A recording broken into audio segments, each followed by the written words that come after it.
polanya sama. Jadi kalau misalnya sudah ada proses melaksanakan pencacahan terhadap aset-aset TIK begitu. Kalau asesor biasanya paling gampang ngeceknya begini Bapak Ibu. Kalau manajemen aset ini sudah baik, kalau ditanya ada berapa nilai valuasi aset TIK di IPPD Bapak dan Ibu, itu harusnya bisa terjawab ya. Ada berapa banyak laptop, ada berapa banyak PC dan sebagainya, itu kalau sebagai hardware itu tercatat gitu ya. Ada berapa software, lisensi yang dibayar dan sebagainya. Nah, itu kalau tercatat dengan baik, itu harusnya bisa dijawab.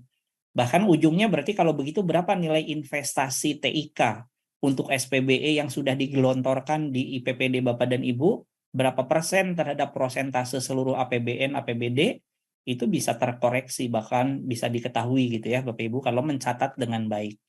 Nah, sayangnya sejauh ini kan pencatatan terhadap aset itu masih belum sangat baik begitu ya, masih ke seputaran aset-aset tak bergerak yang besar-besar lah, mobil, motor, mungkin gedung, tanah, mungkin masih dominasinya ada di situ begitu. Nah, ini yang dikaitkan dengan level 2 itu berarti kalau sudah menerapkan syaratnya tadi ada di peta rencana, meskipun belum menggunakan dokumen yang menjadi pedoman pelaksanaan, mencatat asetnya bagaimana, merencanakannya bagaimana, nah, karena itu harus ada di dalam pedoman tadi. Nah, kalau pedomannya sudah ada, kemudian sudah menerapkan seluruh siklus yang ini ya, dari perencanaan sampai penghapusan, nah berarti itu punya peluang level 3 Bapak Ibu. Ya, dengan catatan prasyaratnya tadi apa? Level 2 pemenuhannya peta rencananya ada, level 3 pedomannya ada dan sudah dieksekusikan. Nah, ini yang harusnya sudah dilaksanakan dari mulai fase perencanaan sampai dengan penghapusan. Dan objek yang dikelolanya adalah hardware dan software. Jadi itu yang harus dilihat. Nah, proses untuk level 4 tentu kalau seluruh pencatatan asetnya sudah berjalan, pengelolaannya sudah baik, ada proses review begitu ya, ada kegiatan evaluasi. Nah, ini yang diharapkan nanti oleh Bapak dan Ibu tentu akan berpeluang naik levelnya tidak hanya 3 tapi menuju 4 bahkan 5 kalau dilakukan perbaikan. Nah, gambaran penerapannya seperti apa? Ini Bapak Ibu.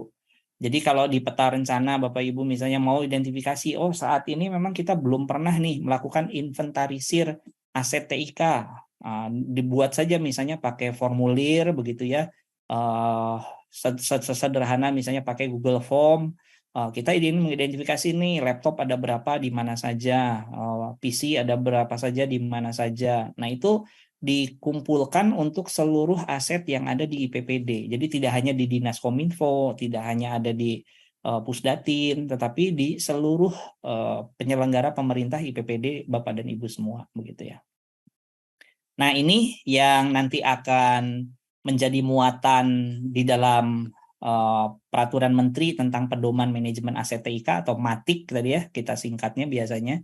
Jadi sudah ada ruang lingkupnya, prinsipnya, kemudian fase perencanaan, pengadaan sampai penghapusan itu bagaimana. Nah, ini yang bocoran pada saat melaksanakan kegiatan ya, tim Pak Yusuf dan kawan-kawan ini melakukan sosialisasi tentang RPM manajemen aset untuk mendapatkan masukan. Jadi nanti akan ada PM Kominfo tentang pedoman manajemen aset.